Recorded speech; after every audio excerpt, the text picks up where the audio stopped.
Hi, my name is Leslie Terabesi. I am a Muslim revert and my Muslim name is Abdul Karim Abdullah.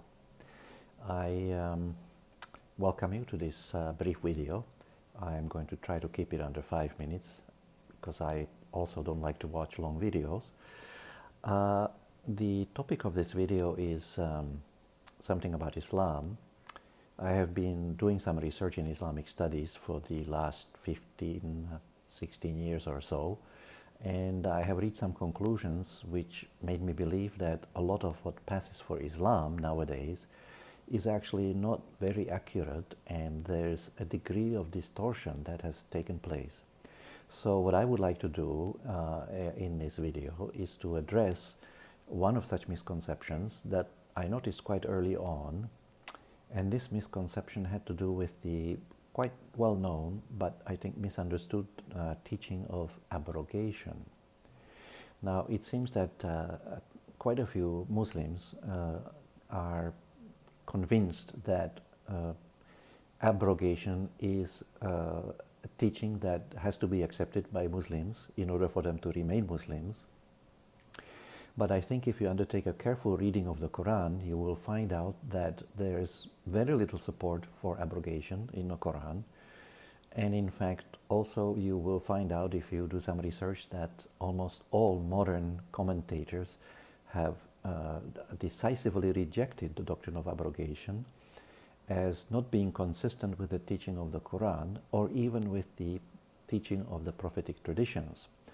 Muhammad Asad points out in his translation of the Quran, in his footnote or commentary on verse 106 in Surah Al-Baqarah, the second chapter of the Quran, that there is not a single tradition, not even one, in the entire corpus of the prophetic traditions which endorses the doctrine of abrogation. Now, if that is the case, how did this doctrine become part of the belief system of so many Muslims? That's a question that I am dealing with, that I have dealt with in some of my papers, which, by the way, can be accessed on ResearchGate under the name Abdul Karim Abdullah, and they can also be accessed on academia under my legal name, which is Leslie Terabesi. So if you want the detailed explanation or the detailed answer to this question and some other questions as well, please have a look on the ResearchGate and on academia and have a look at the relevant papers, the papers which address this topic directly.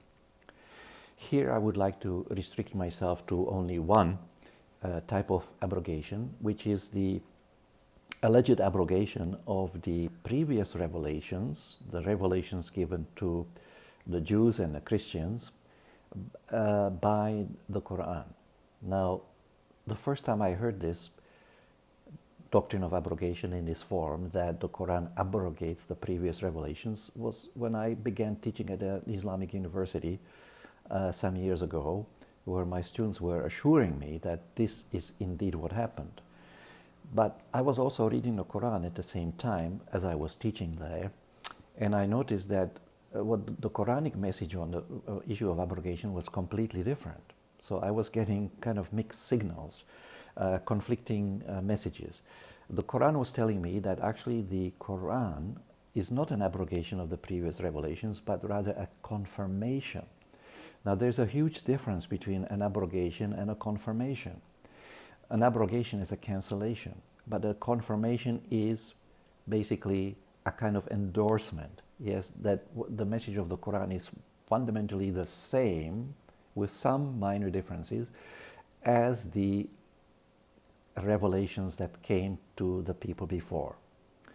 So, in fact, I have an entire paper on this issue alone, and it's called "The Quran Confirms the Previous Revelations." So you might want to have a look at that paper, as I said, either on ResearchGate or academia. But in the meantime, I will simply say that the idea which I expressed just now, that the Quran confirms the previous revelation, actually it can be found in 20 verses in the Quran.